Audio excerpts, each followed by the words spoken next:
जोहार नमस्कार, आप देख रहे हैं नवा बिहान छत्तीसगढ़ और मैं हूँ उत्तम बंजारे।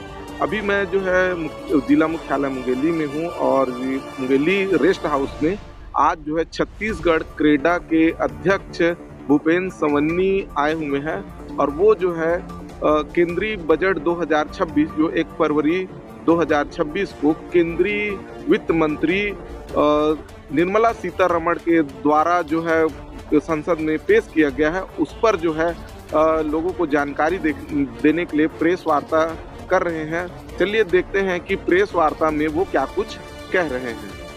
मित्रों, आपकी प्रेस वार्ता मुख्य रूप से हमारे केंद्रीय बजट जो 1 फरवरी को इस देश के यशस्वी प्रधानमंत्री आदरणीय श्री नरेंद्र मोदी जी के नेतृत्व में हमारे वित्त मंत्री आदरणीय श्रीमती सीतारमण जी ने प्रस्तुत किया। वह बजट अपने आप में एक ऐतिहासिक बजट है और जो विकसित भारत का 2047 का लक्ष्य है उसका इस बजट में प्रतिबिंब दिखाई पड़ता है और साथ ही साथ यह उन लक्ष्यों को पूरा करने वाला बजट है जो हमारे आदरणीय प्रधानमंत्री जी ने परिकल्पना की है कि जिस प्रकार से 2014 के बाद से इस देश में विकास ने एक नई करवट ली है और आप देखे होंगे कि सभी क्षेत्रों पे लगातार विकास की ओर हम आगे बढ़े हैं और अभी का जो बजट है कि माननीय प्रधानमंत्री जी का जो लक्ष्य 2047 का है उसका इस बजट में दृष्टिगोचर होता है। यह किसानों की आय बढ़ाने वाला बजट है, साथ ही साथ लोगों को सुविधाएं देने वाला बजट है, भारत को तकनीकी रूप से मजबूत करने वाला बजट है, व्यापारियों को टैक्स के झंझट से बचाने वाला बजट है, साथ ही महिलाओं को सम्मान और रोजगार देने वाला बजट है। इस बजट में हमारा जो पहला कर्तव्य दिखाई देता है वह उत्पादकता और ग्लोबल कनेक्टिविटी बढ़ाकर आर्थिक विकास को और अधिक मजबूत और टिकाऊ बनाना, और दूसरा जो हमारा कर्तव्य है जनता की आकांक्षाओं को पूरा करते हुए उन्हें समृद्धशाली मजबूत रूप से उसमें भागीदारी बनाना, और तीसरा हमारा जो कर्तव्य जो माननीय प्रधानमंत्री लगातार कहते हैं कि सबके साथ सबका विकास, इस भाव के साथ जो हम देश में कार्य कर रहे हैं उसी भाव के साथ ये बजट प्रस्तुत हुआ है। इस बजट में सभी क्षेत्रों के लिए अलग अलग प्रावधान किए गए हैं। जैसे मैं बात करूंगा युवाओं के लिए, तो युवाओं के लिए 5 नई यूनिवर्सिटी टाउनशिप खोली जाएगी और जिसमें डाटा कंपनियों को 2047 तक कोई टैक्स नहीं पे करना होगा और इससे देश में निवेश की संभावनाओं में वृद्धि करने के साथ साथ बड़ी संख्या में रोजगार पैदा होगा और साथ ही साथ भारत जो है वो तकनीकी रूप से बहुत इसमें मजबूत होगा।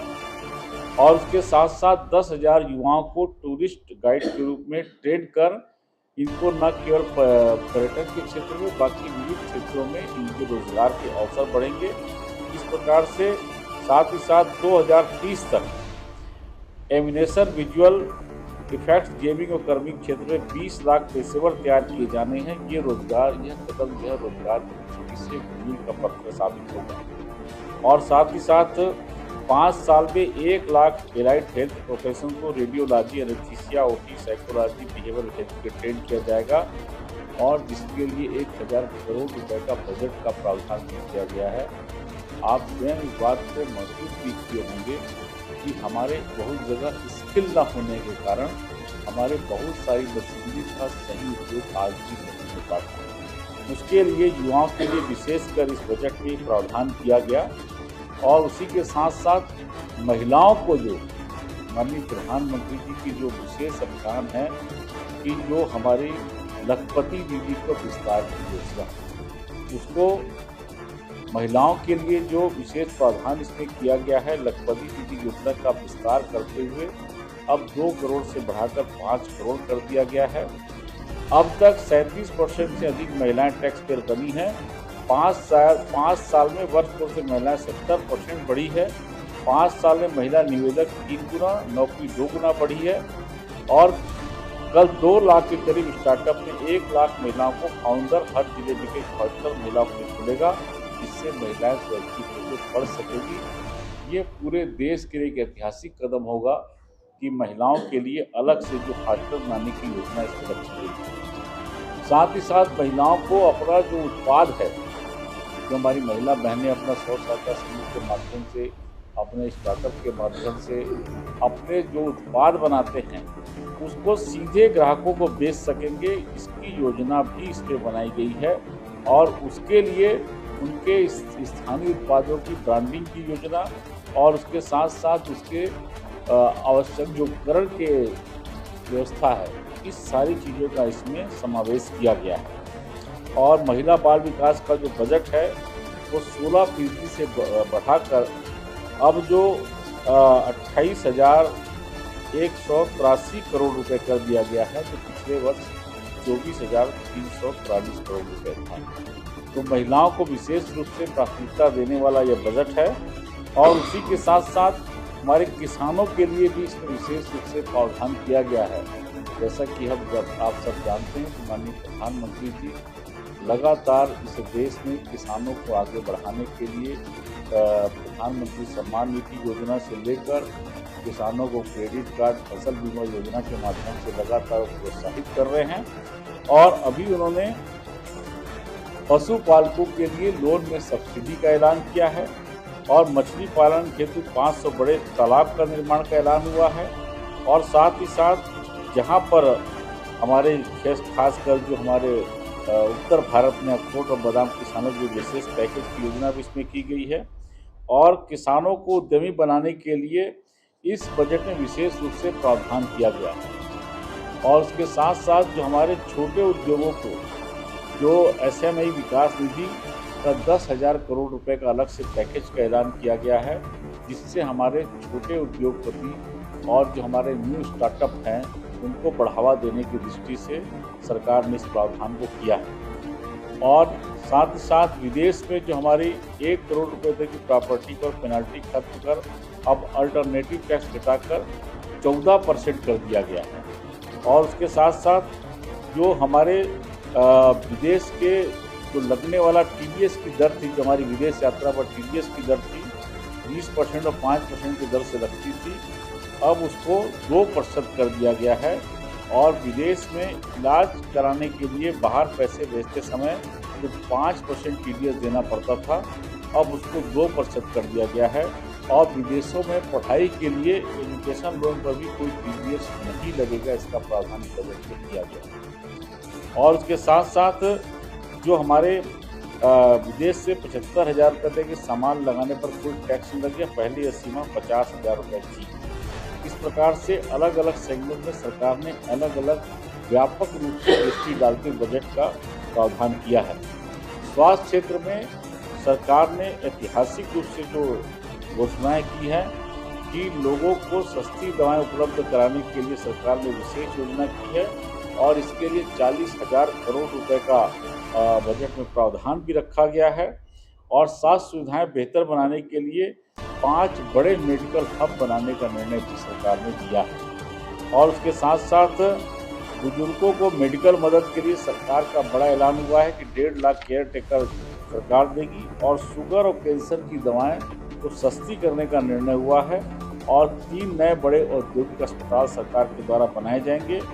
और साथ ही साथ इस देश में दवाइयाँ जो बाहर से आती है वो सस्ती उपलब्ध हो, उस दृष्टि से आयात शुल्क में पूरी छूट से दवाइयाँ प्राप्त होगी। और साथ ही साथ जिला अस्पतालों में इमरजेंसी ट्रामा केयर सेंटर की क्षमता 50% तक बढ़ाई जाएगी, जिससे जो गंभीर रूप से मरीज बीमार होते हैं उनको कहीं बाहर न जाना पड़े, जिला अस्पताल में ही उसका ट्रीटमेंट हो जाए। ऐसी सरकार की देश भर के लिए योजना है। शिक्षा के क्षेत्र में भी सरकार ने युवाओं को आगे बढ़ाने की दृष्टि से अलग अलग ऐलान इस बजट में प्रावधान किए हैं। और साथ ही साथ बजट में और जो बड़े प्रावधान किए गए हैं कि देश में 20 नए जल मार्ग बनाने का ऐलान है। 7 रेलवे कॉरिडोर बनाएंगे जिसमें हाई स्पीड ट्रेनों का सफर में कम समय होगा। 3 केमिकल पार्क का निर्माण की योजना है। और पर्यटन को बढ़ावा देने की दृष्टि से मैंने पहले कहा कि 10,000 नए टूरिस्ट गाइड बनाए जाएंगे और देश के लगभग 50 से ज़्यादा शहरों पे इंफ्रास्ट्रक्चर विश्व स्तरीय पर्यटक स्थल जैसा बनाने की सरकार की योजना है, ताकि 2047 तक भारत देश में 10 करोड़ विदेशी जो हमारे पर्यटक हैं उसको लाने का लक्ष्य रखा गया है। और इससे हमारी जीडीपी पर्यटन में योगदान 43 लाख करोड़ रुपए तक जा सकता है। अभी केवल इसी सेक्टर में 6 करोड़ से ज़्यादा लोगों को रोजगार मिलने की संभावना है। पर्यटन में सरकार ने विशेष रूप से फोकस किया है कि पर्यटन के माध्यम से हमारी देश की संस्कृति को भी लोग आगे समझें, हमारे देश की आध्यात्मिक धरोहर को समझें, धार्मिक धरोहर को समझें, और साथ ही साथ इस टूरिज्म के माध्यम से हमारे जो जीडीपी में योगदान है वो पर्यटन क्षेत्र का विशेष रूप से बढ़े। इसके लिए सरकार का विशेष रूप से इस बजट में प्रावधान किया गया है। और उसी प्रकार से 4000 नई इलेक्ट्रॉनिक बसें चलाने का ऐलान सरकार के द्वारा किया गया है। और किसी भी नगरीय निकाय द्वारा एक ही बार में 1000 करोड़ रुपए के बांड जारी करने पर केंद्र सरकार 100 करोड़ रुपए की प्रोत्साहन राशि उन्हें देगी। नगरीय निकायों को मजबूत करने की दृष्टि से राज्यों की सरकार के लिए बड़ी महत्वपूर्ण योजना है। और साथ ही साथ जो हमारी टैक्स का विषय था उसका भी सरलीकरण किया गया है। खासकर इनकम टैक्स के विषय पर व्यापारियों को राहत देते हुए काफ़ी उसका अलग अलग सेगमेंट में सरलीकरण किया गया है। और जो हमारी अभी वर्तमान में इस देश में हम महसूस कर रहे हैं कि रक्षा के क्षेत्र में हो चाहे अन्य क्षेत्रों में हम कैसे मजबूत हो, जैसे सेमीकंडक्टर को लेकर माननीय प्रधानमंत्री की लगातार कोशिश है कि सेमीकंडक्टर आज के समय पे सारी तकनीकी रूप से सारी चीज़ों पर इसका उपयोग होता है। और इसके लिए अलग से सरकार ने योजना भी बनाई है और उसके लिए फंड्स की व्यवस्था भी की है। और साथ ही साथ जो इंफ्रास्ट्रक्चर के क्षेत्र में पहली बार इतनी बड़ी राशि का प्रावधान किया गया है, जिसमें लगभग 12 लाख करोड़ से अधिक का राशि का प्रावधान इंफ्रास्ट्रक्चर के क्षेत्र में किया गया है, जिसमें हमारे स्कूल, हमारे जो खासकर सड़कें हैं, हमारे राष्ट्रीय राजमार्ग हैं, रेल के मार्ग हैं, वायुयान मार्ग हैं, और भी जो इंफ्रास्ट्रक्चर से संबंधित जो चीज़ें हैं वो कैसे और तेज़ी से आगे बढ़े। और आप स्वयं इस बात को देखे होंगे कि 2014 से 2026 तक इस देश में इंफ्रास्ट्रक्चर को लेकर विशेष रूप से प्रयास किए गए, और जिसके फलस्वरूप आज हिंदुस्तान में कहीं भी जाते हैं हमको राष्ट्रीय राजमार्ग बेहतर ढंग से दिखाई पड़ते हैं, नए नए हमारे संस्थान हमको दिखाई पड़ते हैं। हम एयरपोर्ट की भी बात करेंगे तो आज़ादी के बाद से लेके 2014 तक जितने एयरपोर्ट थे, आज 2014 से 2026 तक उसके डबल एयरपोर्ट पूरे हिंदुस्तान में। तो सरकार इंफ्रास्ट्रक्चर के क्षेत्र पे लगातार प्रयास कर रही है। आप रेलवे स्टेशन जिस प्रकार जाएंगे, अमृत रेल योजना के तहत जिस प्रकार से रेलवे स्टेशन का उद्धार किया जा रहा है, उनका नवीनीकरण किया जा रहा है, आप स्वयं देखेंगे कि काफ़ी बहुत अच्छे ढंग से जहाँ पर रेलवे स्टेशन हैं वहाँ बहुत अच्छे ढंग की दिशा में कार्य हो रहा है। क्योंकि मैं स्वयं बिल्हा रहता हूँ, वहाँ भी हमारे सांसद पहले अरुण साहू जी थे, अभी प्रधान साहू जी हमारे केंद्रीय मंत्री के प्रयास से 9 करोड़ रुपए के राशि से बिल्हा रेलवे स्टेशन का भी उद्धार होता है।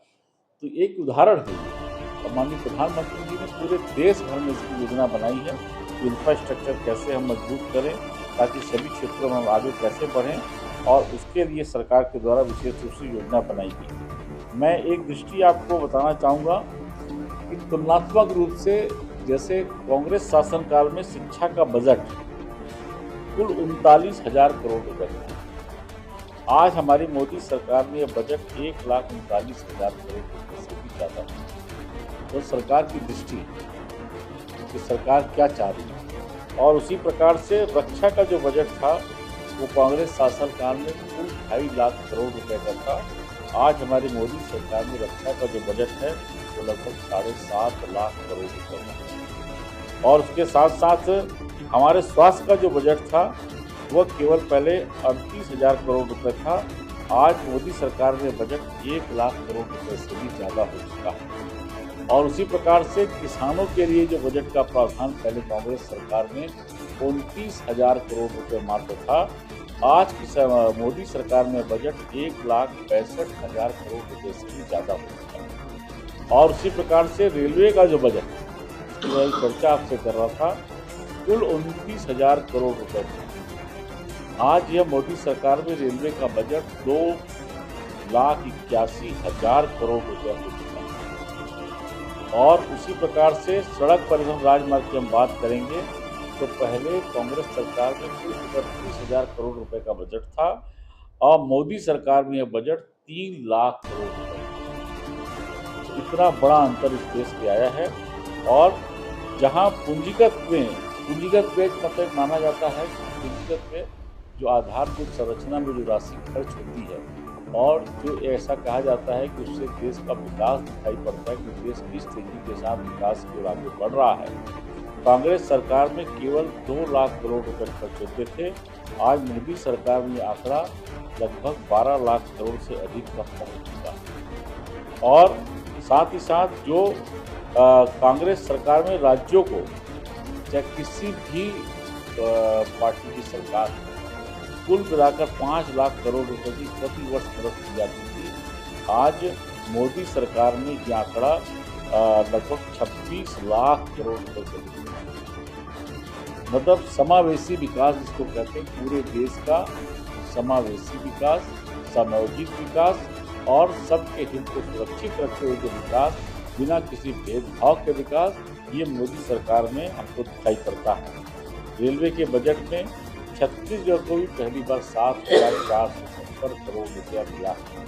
और छत्तीसगढ़ के लिए हम बात करेंगे तो आपके माध्यम से बताना चाहूँगा कि छत्तीसगढ़ में जो हमारा पहले का पूंजीगत व्यय था आज लगातार आगे बढ़ रहा है। और जिसमें हमको अब रेलवे के क्षेत्र में भी पूरी एक लंबी लिस्ट है जिसके विकास के कार्य अभी तक हमको 2014 से लेकर अभी तक हमको मिले हैं। यदि आप पढ़ेंगे ऐतिहासिक रूप से हमको रेलवे के क्षेत्र में भी मोदी सरकार की तरफ से मदद मिली छत्तीसगढ़ को। और साथ ही साथ हमारे अभी तक 2014 से अब तक 141 रेलवे फ्लाईओवर अंडरब्रिज बन चुके हैं। मतलब आप कल्पना भी नहीं कर सकते कि आज़ादी के पास से लेकर 2014 तक जितने नहीं बने उतने 11 वर्षों में बने हैं। और उसी प्रकार से माननीय प्रधानमंत्री जी के द्वारा जो राष्ट्रीय राजमार्ग में लगातार हमको सहयोग किया गया है, जिसके कारण आज छत्तीसगढ़ में जिस तरफ दिव्यांग को राष्ट्रीय राजमार्ग दिखाई पड़ रहा है और राष्ट्रीय राजमार्ग लगातार हमारे केंद्र सरकार के द्वारा स्वीकृत भी किए जा रहे हैं। और साथ ही साथ वायु मार्ग की दृष्टि से भी आप देखेंगे कि अंबिकापुर, जगदलपुर और रायपुर, बिलासपुर की उड़ानें हमारी प्रारंभ हो चुकी है। और बिलासपुर में तो हमारे अभी केंद्रीय मंत्री गोखन साहू जी, हमारे मुख्यमंत्री आदरणीय विष्णुदेव साय जी, उप मुख्यमंत्री अरुण साहू जी सरकार के प्रयास से हमारी नाइट ट्रेनिंग की सुविधा भी उपलब्ध है। और इस प्रकार से कह सकते हैं कि छत्तीसगढ़ को विशेष जो डबल इंजन सरकार का लाभ है वो हमको दिखाई भी पड़ रहा है कि अलग अलग क्षेत्रों पे अलग अलग प्रकार से, चाहे शिक्षा के क्षेत्र हो, चाहे स्वास्थ्य का क्षेत्र हो, और उसका अलग अलग हमको लाभ इस मिल रहा है। साथ ही साथ अभी 5 मेडिकल कॉलेज भी हमारा यूपी की सरकार में हुए हैं। पहले चरण में राजनांदगांव, सरगुजा और दूसरे चरण में कोरबा, महासमुंद में काम किए। ये मेडिकल कॉलेज हमारे निर्माणाधीन हैं। और इस प्रकार से हम कह सकते हैं कि माननीय प्रधानमंत्री जी के नेतृत्व में और हमारे छत्तीसगढ़ में आदरणीय विष्णुदेव साय जी के नेतृत्व में डबल इंजन की सरकार का लाभ भी छत्तीसगढ़ का व्यापक रूप से मिला है। और जो अभी प्रधानमंत्री आवास योजना है, जो हमारी घोषणा पत्र में भी शामिल था कि जिसको हम प्राथमिकता देंगे, और माननीय मुख्यमंत्री जी अपनी कैबिनेट की पहली बैठक में इसकी स्वीकृति भी दिए। अभी 2,80,000 प्रधानमंत्री आवास के बजट में प्रावधान दिया। कल मुख्यमंत्री साहब ने इसको विस्तार से पूरी छत्तीसगढ़ की जनता को अवगत भी कराया है। और जो 18 लाख का लक्ष्य हमें रखा है वो लगातार अभी आगे बढ़ रहे हैं। आप पिछले दिनों सरकार ने आंकड़े भी जारी किए कि 5 लाख तक का मकान अभी तक पूर्ण हो चुके हैं और लगातार इस दिशा में आगे हम बढ़ रहे हैं। तो मैं कह सकता हूँ कि ये बजट इस देश को एक नई ऊंचाइयों पर ले जाने वाला बजट है।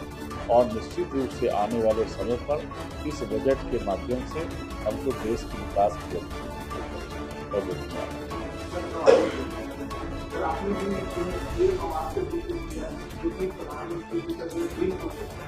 लक्ष्य था 2022 तक सभी गरीब लोगों को आवास पक्के कर नहीं, लेकिन आंकड़े जब हम देखते हैं लेकिन बजट तो आ गया, बजट जो आवाज उसको जो राशि सेंसर होती है आपके 12 साल का जो राशि से आज की 1,20,000 जबकि पीएम आवास योजना आने के बाद रेलिंग मटीरियल सीमेंट के दामों में जो है 20 से 25% की वृद्धि हुई है, लेकिन जो है पीएम आवास की जो राशि उस पर जो है बजट देखिए, छत्तीसगढ़ में प्रधानमंत्री आवास योजना 2018 से 2023 तक कांग्रेस की सरकार ने लगभग पूरी तरह से बंद कर दिया, कि नरेंद्र मोदी जी का नाम उसमें जुड़ा था और इसलिए प्रधानमंत्री आवास योजना छत्तीसगढ़ में कांग्रेस सरकार ने प्रारंभ नहीं की। किंतु हमारी सरकार आने के बाद हमने प्रकट किया कि 18 लाख आवास करने की घोषणा की, 18 लाख आवास हमने पारित किया और अब 18 लाख आवास अभी निर्बाध गति से बन रहे हैं। जहाँ तक आपका रेट के वॉल्यूम का मतलब है, सरकार जो है पूरे देश की दृष्टि से जो राशि सुनिश्चित करती है वह राशि हम तक प्राप्त है।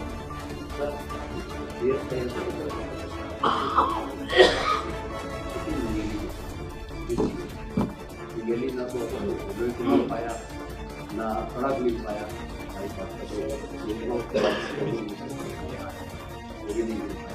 बात के दृष्टिकोण मेडिकल कॉलेज का और एक ये बनाया गया था, लेकिन आज तक कोई भी 5 मिनट नहीं, मतलब मेरी को तो चला इसके बाद। देखिए, केंद्र का जो बजट है वो राष्ट्र की दृष्टि से प्रस्तुत होता है और इसमें पूरे राष्ट्र को समग्र विकास को कैसे ले जाए इस दृष्टि से बजट सरकार के द्वारा प्रस्तुत किया जाता है। मैं कह सकता हूं कि सारे विविध क्षेत्रों पे सरकार ने बहुत ही फोकस करके बहुत ही अच्छा बजट प्रस्तुत किया है और जो एरिया विशेष का विषय होता है वो राज्य सरकार के बजट का विषय होता है। राज्य सरकार का बजट आने वाला निश्चित रूप से जो आपके विषय हैं उसको कहीं पे प्रतिनिधि दिखाई पड़ता है। केंद्र से जो रेलवे का मिलने वाला था वो आज तक हमको नहीं मिल पाया, इंडियन सरकार है आज देखिए उसकी बाईपास रोड का मैं जो भी बात कर रहा हूँ आज देखिए, आज हम तो पहले और बिलासपुर से मुंगेली आते थे, यही सड़क जो है इतनी बंजर हुआ करती थी, आज हमारी बहुत अच्छी सड़क बनी। समय के साथ आप देखेंगे तो सभी जगह सड़कों का विस्तार हो रहा है। हमारे यहाँ अरुण साहु जी हमारे मुख्यमंत्री हैं, ट्रेजरी मंत्री हैं, निश्चित रूप से चिंता कर रहे हैं। केंद्र की बात कर रहा हूँ, केंद्र से अपना माफ कर रहा है। अभी उसका रेलवे का डिटेल बजट आ जाने चाहिए, उसकी 3 योजनाओं को लेकर क्या क्या प्रावधान किया गया है, क्योंकि हमारी सरकार जो भी आपकी योजना लंबित है, सरकार के ध्यान पे भी है कि जहाँ रेलवे स्टेशन से नई योजनाओं का विषय ले चुका है, जो योजना को प्रारंभ करना है। एक बार सारा इसका डिटेल आएगा तो और अच्छे ढंग से आपके सामने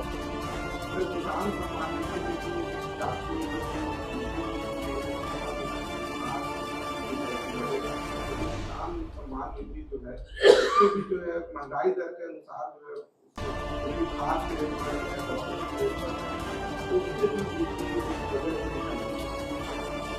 देखिए, मैंने पहले कहा कि सरकार पूरे देश के समग्र चिंता को व्यक्त करते हुए कोई भी बजट प्रस्तुत करती है कि देश का समावेशी विकास कैसे हो, सर्व क्षेत्रों का विकास कैसे हो, सर्व वर्ग का विकास कैसे हो और उसी दृष्टि से किसानों की 2014 के बाद से जिस प्रकार से इस देश में किसानों की खाद्य उत्पादकता भी बढ़ी है और किसानों को प्रोत्साहन देने के लिए सरकार अलग अलग योजनाएं भी चला रही है और उसका आपको व्यापक रूप से असर दिखाई भी पड़ रहा है। मैं छत्तीसगढ़ की बात करूंगा तो कांग्रेस सरकार में यहाँ पर छत्तीसगढ़ में जब 2003 में कुल धान का उत्पादन 5 लाख मीट्रिक टन था, उस समय कुल 78,000 बोरिंग ट्यूबवेल के कनेक्शन छत्तीसगढ़ में थे रमन सिंह की सरकार आई और आज हमारी भारतीय जनता पार्टी की सरकार में आज 8 लाख से ज़्यादा प्रीपेड कनेक्शन है। आज किसानों को प्रधानमंत्री सम्मान निधि मिली, किसानों को फसल बीमा मिली, किसानों को क्रेडिट कार्ड मिला, साथ ही साथ किसानों को जो आवश्यक सुविधाएं दी गई, जिसके फलस्वरूप आज छत्तीसगढ़ उत्पादन भी 1,30,00,000 में 1,30,00,000 मीट्रिक टन से ज़्यादा हो रहा है। ये आंकड़े मैं खाली छत्तीसगढ़ नहीं, पूरे देश के भी आप आंकड़े उठा के देखेंगे तो किसानों को लगातार केंद्र सरकार ही प्रोत्साहित कर रही है। भारतीय जनता पार्टी की जहाँ सरकारें हैं वो भी इसको अलग से भी प्रोत्साहित कर रही है। तो ये थे क्रेडा के छत्तीसगढ़ क्रेडा के अध्यक्ष भूपेन्द्र सवन्नी जी, जो केंद्रीय बजट 2026 संसद में पेश किया गया है उस पर जो है अपनी राय रख रहे थे और बता रहे थे कि केंद्रीय बजट जो है लोगों के हित के लिए जो है एक अच्छा बजट है, इस विकास के लिए बजट है, देश 2047 तक विकसित भारत की श्रेणी में आ जाएगा, ऐसा उन्होंने कहा है। लेकिन वहीं जो है पत्रकारों के द्वारा सवाल पूछे गए कि जैसे कि पीएम आवास है, पीएम सम्मान निधि है, उनकी राशि नहीं बढ़ाई गई है, इस पर जब पत्रकारों ने सवाल पूछा तो सीधे सीधे साफ तौर पर बचते नजर आए। ऐसे ही जनहित की खबरों को देखने के लिए आप हमारे चैनल नवा बिहान छत्तीसगढ़ को लाइक करें, शेयर करें और सब्सक्राइब करेंगे। मिलेंगे कुछ नए खबरों के साथ, तब तक के लिए जोहार, नमस्कार।